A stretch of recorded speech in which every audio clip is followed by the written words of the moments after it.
What if you guys were the most unpopular individual in a superhero group? Um, and because of that, you end up being kind of depressed and not having very high value in yourself. Luckily for our girl Cha Ne, who is a part of the magical girl group called Magical Lucky Stars as Green, this is what happens to her. She's a girl who feels like very weak and lacking as a hero, and is very unpopular among the masses because of that, because she's like kind of uncomfortable and awkward.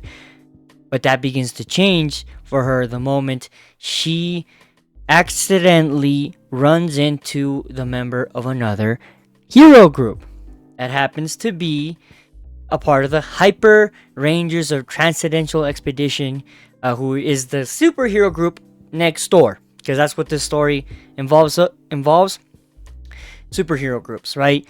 And so he falls in love with her upon first sight when seeing her do something, and that's where like the story hits off, as the short synopsis. Now, this is like a new series for me that I'm gonna be doing in my channel.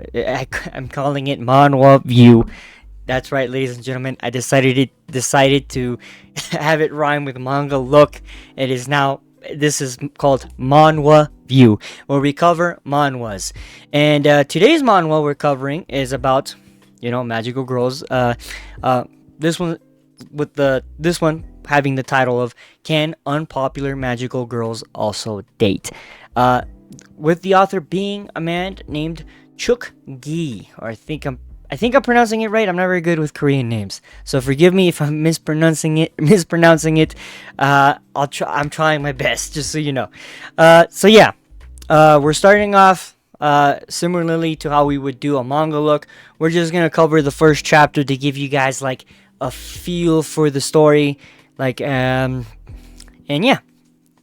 Let's jump right into the first chapter like we would do in a manga look.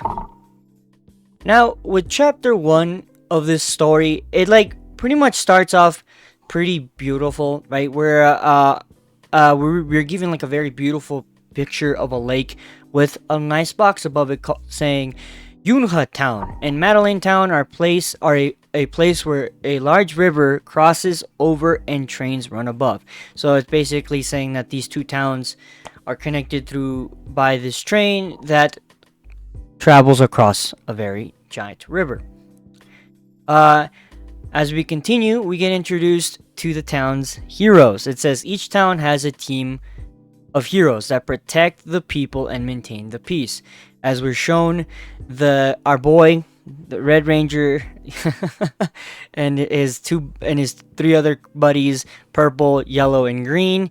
They're introduced as the Yunha Town Hyper Rangers of Transcendental Expedition. That's their team.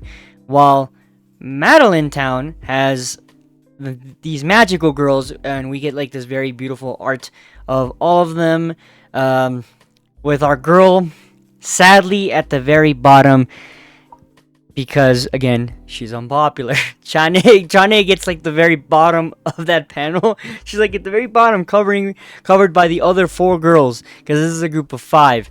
And it says, while Madeline Town has the magical lucky stars. The author then says that they may be ordinary boys and girls, but they are willing to protect the residents by maintaining the spirit of sacrifice, service, and love that they hold in their hearts. That kind of sort of cringy shit that's in a lot of superhero stuff. But you kind of love this. I feel like this series is less about superheroes and more about the romance in it, right? So then we jump right into inside the train, where we see a girl with like orange, or I guess light brown or blonde hair, like dirty blonde, I don't know what you would call it, sitting on a train reading a book as the train is going the cluck cluck sound. You know how the train goes.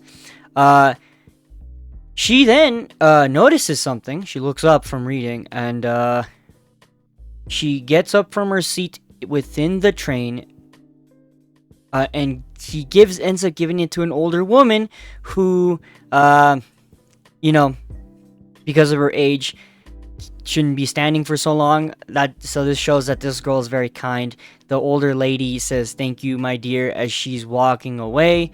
She doesn't say anything. She just turns around and responds with like a very cute smile, and we have like this very nice panel or like art of her smiling very cutely to this like old woman. Um, it's very adorable. So the author's already trying to endear us to this girl just by simple stuff, by showing that she's very kind-hearted despite being very silent. So our girl continues to read while standing up after giving up her seat. But something bothering her again. She notices something, so she turns around to look at it. As we see like a nice little panel of her turning around, and it says glance. Again, this is a manhwa, so a lot of like the stuff that would be subtle is kind of pointed out. She notices an advertisement of the team, right? Showing all the girls, her teammates, right? And as she's looking at it, we see her like her backside, and she's looking at the advertisement. She notices something very kind of crucial. Just like I said at the beginning when they were introducing the characters and the teams, she notices that she's at the very bottom of the advertisement. Like, she's not very notable. She's the green. For those wondering who she is the green one.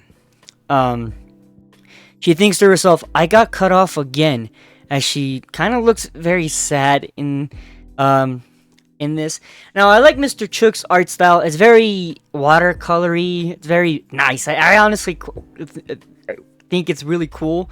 For this art style is really cool and unique for a romance story, and fits it really well, especially one about magical girls and like Power Rangers. She then like laments, at least it wasn't my face, which is like a very sad thought to have for this poor girl. This poor girl, man. She's like, at least it's not my face, right? She then goes to say, it can't be helped. Actually, I am Clover, the least popular member of the magical team. Her name being Clover because she's green, and she tells us that she's unpopular. We see like a nice little double panel of her standing next to her super powered up form that has like greenish. Her hair becomes a little more yellow, but it still has that greenish tone. It's like a lime green. It's really cute. She then goes on to say that there are 5 members in Magical Lucky Stars, and this is where we get introduced to the members. The first member we get introduced to is Fortune, a typical magical girl with a kind personality and strong leadership. And as those that wouldn't expect, it's the pink one or the red one, whatever color you want to attribute to her. Usually, in a lot of like magical girl stories, the pink / red one is like the most strongest or more popular. We have the second one called Bluebird, who is smart and friendly. This one is the blue-haired girl. She has her hair tied up in a bun, very nice little I guess what you would call it, a ribbon on her hair, with very nice blue costume. We then have bright and cheerful Penny, who is a twin-tailed girl. With blonde hair and really, really bright yellow, kind of almost sunny eyes. I don't know how Penny would fit that, but I guess it works. Then we have calm and reliable Amethyst, the last member aside from our girl Clover. She's the purple one. She has the pose of like, the very aristocratic or very popular girl who happens to be the student class president type of deal, right? She's decked in violet or purple, whatever you want to say the color is. She looks cool. And then she finally introduces herself. She says, and me, Clover, shy and timid, who doesn't try to step up.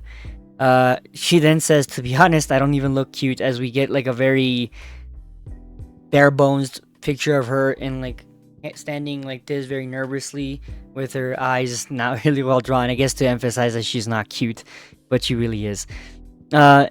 She says that her magical girl ability is to put up barriers. So I can't help it if no one likes me, because I guess a lot of people in this town find the ability to put up a barrier kind of boring, even though if you think about it, it's the most essential and crucial ability in a team. He's their tank, I guess.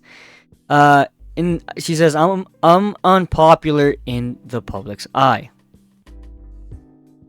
We then get like bombarded with a panel of really mean statements that people have said about her girl Clover throughout like the years. It says, Clover, she's still a magical girl? Her ability is so simple and boring. I think her clothes are a little tacky. I thought she quit because she's so useless. Now, these people are hella mean to a chick that's a part of their favorite team, right? And then that continues and it says, is Clover even needed in the magical Lucky Stars team? Don't you think they're better off without her? And in my opinion, the answer is no. They're not better off without her. Whenever you take out an essential member out of any team, they're there for a reason. Clover's here for a reason. She's very essential. Otherwise, she wouldn't be a part of the superhero team. It says, the next station is B-Town. As we see her looking we see her backside, like the back of her head, as she's staring out into the distance through a window in the next panel. She's just holding her book with two hands in her lap, and she's very solemnly looking out the window with like in sadness, you know. We then hit the train then stops, and it has the operator say the typical thing, please make sure to take your belongings. As we see her get ready to leave, we see another guy who has a different school uniform on, who has like brown hair. Like the author made a point to emphasize him. Like we see her looking out the door, him walking, like he's walking toward it. It then says clunk, and she ends up leaving. She's then walking through the train station, right, holding her book. Like we see her we get a nice little panel of her walking through the train station, and she hears someone scream, right, and we get another panel of her looking up, and that person screams again, saying, "Yeah, run for it! It's a demon beast." As we see the demon beast, and it's like this like weird magical girl monster you would think in a magical girl story. It's like this cake monster who is very tall. It's like a strawberry shortcake looking thing. He yells "Grah!" Typical monster stuff. We then get the panel of the girl screaming, the one that screamed, falling. As she's screaming, she falls. She then turns around and notices the monster standing over her as it growls again. That same monster, we get another like view of its kind of cakey looking form. A shortcake. I'm gonna call it the shortcake monster. It's looming over her, getting ready to hit her in this panel, right? All of a sudden, we then hit like this green flash with a Clover appearing. It says "Shah flash," and we hear a creak sound, followed by Clover's hands holding up a barrier, protecting the girl. The girl says, "Magical Clover," as Clover is protecting her as she's on the ground. Right? We get a nice panel of Clover holding up the barrier while protecting her. Very well drawn. In the next panel, Clover asks, "Are you alright?" as she's blocking the giant feet from stomping on them. The girl says, "I think so," but in the next panel, we see Clover's barrier start cracking. As the girl says, "It's just you. What about the others?"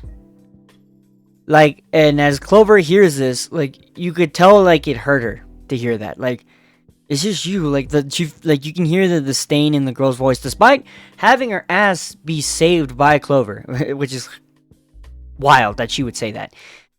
We get that panel of her holding it up, Um, well, we see her very sad-looking face after the girl said that. It then zooms in, and she's still like has that contemplative face of like whether she should help her or not. I guess I don't think that's what's going through her head. I think she's just very sad that people actually think that way of her. Um, in the next panel, the barrier fully breaks. It like cracks and shatters. Right? It goes crack, and Clover reacts in like shock as in the next panel she gets flung and slammed into and slammed. Uh, we see in the next panel we see her like getting launched with her feet up and her things. It's like the art style is really good. She's screaming. In the following panel, she reacts to getting hit. She's like, that girl. Thank goodness she got away. As she says as she gets up from like getting beat up pretty hard. We see the panel of within that panel we see the girl running away because she was given the chance by Clover. We then get another like dialogue from her. She says, "I can't wait for the others to come. But she doubts herself by saying, "I can't do it by myself," which really sad. This story is doing already in chapter 1. The author's trying to get us to empathize with Clover in her situation. We see her start to stagger. Like we see a nice little photo of her feet, like drawing, and she's staggering. I guess from all the pain. That she's in from getting slammed into a wall. She then hypes herself up by saying, "I am magical Clover," right? Within that panel. And then we get another panel that's a nice drawing of her saying the Magical Girls team's like mantra, and "I will bring you happiness." As she says that, we get just like the panel is very well drawn of her holding her hand with her heart on her chest, typical magical girl thing.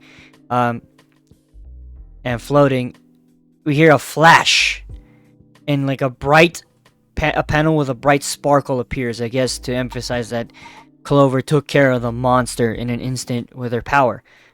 Which, if people would notice, she'd probably be very popular. That she would.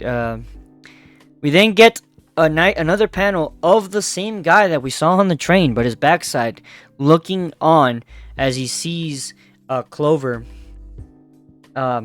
defeat the monster. We have like in that same panel we have where it says flutter, and Clover like sparks all over the screen to show you that she's there. She then drops down. We see a panel of her feet dropping down from floating, and she begins to de-transform, and we have this nice giant panel of her de-transforming from Clover, and it's really well drawn, really cool looking de-transformation sequence. And she tells herself, "Whew, I managed to do it by myself." As we then get like her front view, as her hair, like we get like she's almost done de-transforming. Her only a little bit of her hair on the back here is still green, with her eyes closed. It's very beautifully drawn panel.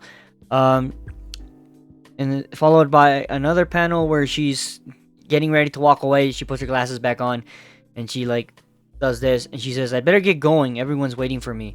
As she's walking, she runs into Guy that was there watching, right?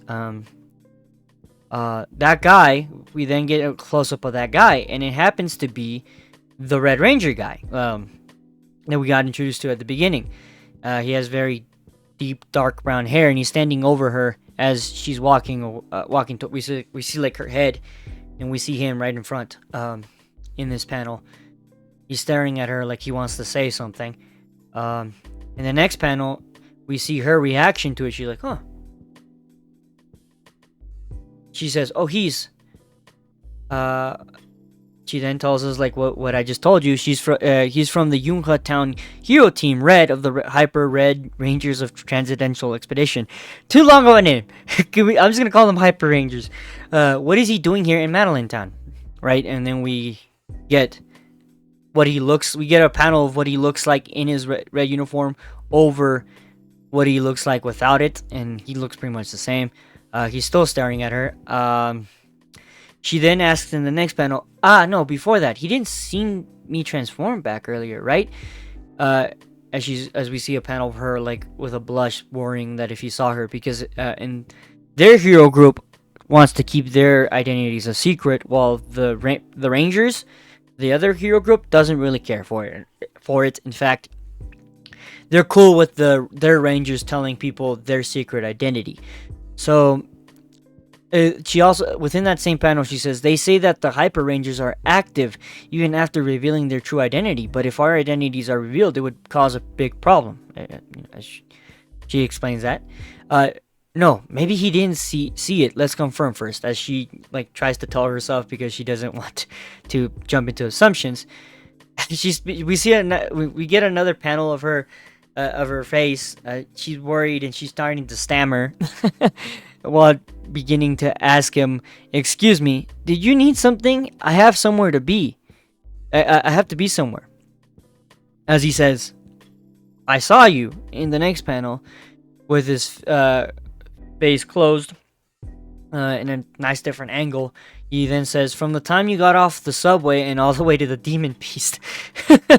We then get a panel of our girl Clover, shocked. She's like, "Oh my god," with like nice little bars to show the shock. It's really well drawn. She thinks to herself, "He did see everything." No, maybe. Then she says, "No, maybe he didn't see everything." She's like trying to like talk herself down to and convince herself like he didn't see. It even has little wording at the bottom that says, "I'm always careful," right below the speech bubble. We then get to another panel with her walking past him after he said that thing in her thought process. She says, "I don't know what you're talking about, so please excuse me. I'll be on my way." So she's walking away from him. We see a panel of her walking away and him looking back. In that same panel, she thinks, "Besides, I can't admit it just because he might have caught me. I'll just be a nuisance all around." Because again, her team tries to keep their identities secret just so that they could be normal girls off duty. He gets very flustered and he turns around completely as she's walking away and he says, "Please don't go. I have something to say. I'll be brief." He says, "You may not know this, but I'm one of the rangers from the other town." We then get another panel where she says, "I know, you're Hyper Red, the most renowned ranger." She thinks to herself, "You're famous here too." As we see a side panel of her after saying that. We then get a very panel of him being very nervous and bashful. He says, "Oh, I see," as he's scratching his head. She then asks, "What did you want to tell me?"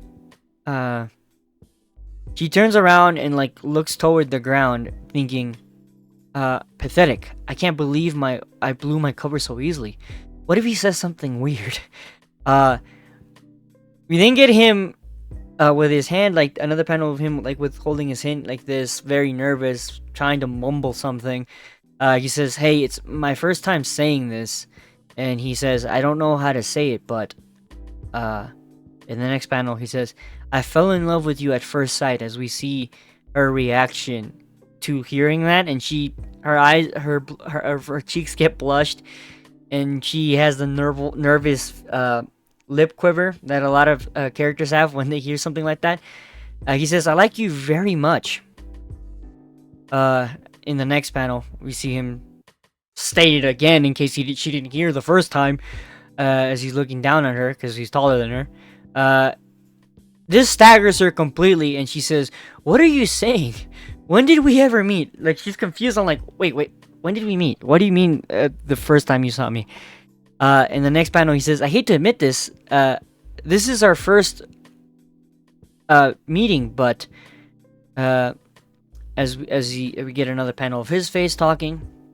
It goes back to her. She's saying, "Are you fond of teasing people by suddenly appearing and blocking their way?" She perks her shoulders up and she's even more nervous as she clenches her fist. Like she's like very irritated here. She's like, "I didn't know that Hyper Red was the kind of person who can easily pull such a bad prank on a random girl."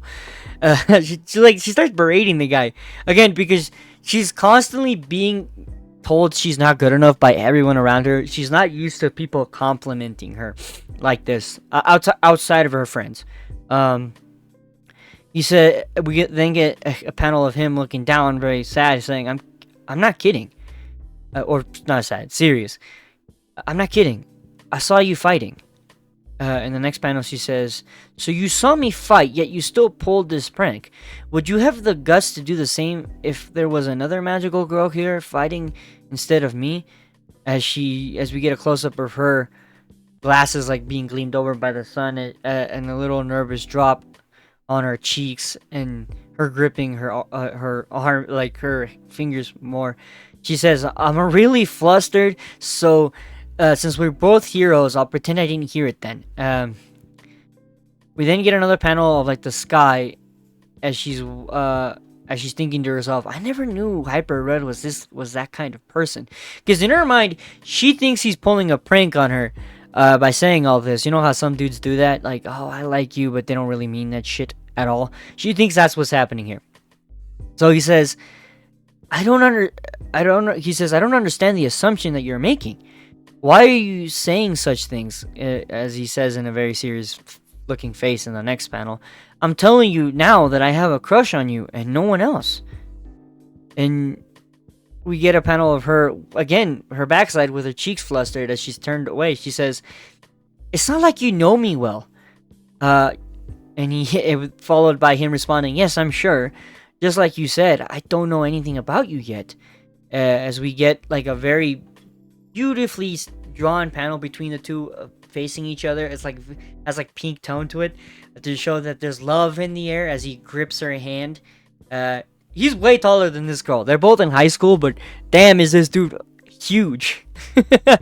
He says in that same panel, "So tell me more about yourself, because I've come to like you." Man, is this dude fucking bold. I've never met a man more bold than this dude. But if every guy was like this and was able to do this, I'm sure every dude would get a lot of you dudes would get the pretty girl's attention. It's all about confidence, guys. We get another panel of her hands, and she's flinching from hearing it, and she just, in the next panel, she just books it. Like, we see her running away like a cartoon character as she zooms out, and he's surprised as he's saying, "Wait, don't leave," because he wanted to know her answer. And then in the next panel, we see her panting and while she's running away, and she says, "You must be mistaken. There's no way someone like him would like someone like me." Like, she doesn't believe it. "Even if it's not a joke, I'm sure you'll be disappointed if you get to know me more. When he finds out that I'm an unpopular magical girl who is looked down upon." We now see another panel of her like super flustered. It's a very cute close-up of her face. It's all red. She says, "He won't like me anymore." And that's the end of chapter 1. What a great way to start off this manhwa by our boy Chuck, or Chuk, or girl, gal. I don't know their gender, so I'm not gonna assume. They. It's really cute. I enjoyed the hell out of chapter 1. It seems like it's gonna be a good romance story. I wanted to share this with you guys because I don't just read manga, I also read manhwa, and I was thinking to myself one day while reading this story, man, I would love to share this with my viewers to see what they would think, if they would enjoy it. And so that's how this video came about. The link in the description will be for you guys, so you guys can go check out this manhwa and read it online for yourselves, as well as I don't know if there's any like product for it. I don't think there is. I don't think there's any novels or out on it yet, considering it's a new series. So don't expect that, but there will be a link for the manhwa. This was a great story. Let me know down below what you guys thought of this, if you guys like this series. I do plan on covering more types of manhwas, not just romance manhwas like this one. But yeah, I had fun making this video for you guys, and leave a like down below if you guys enjoyed this video and liked the manhwa, and subscribe for more, because there will be more manhwa content coming to this channel, specifically manhwa views. So yeah, thank you guys so much. If you, like I said before, if you guys enjoyed this video, tell me down below. Hit the like button. Yeah. Adios.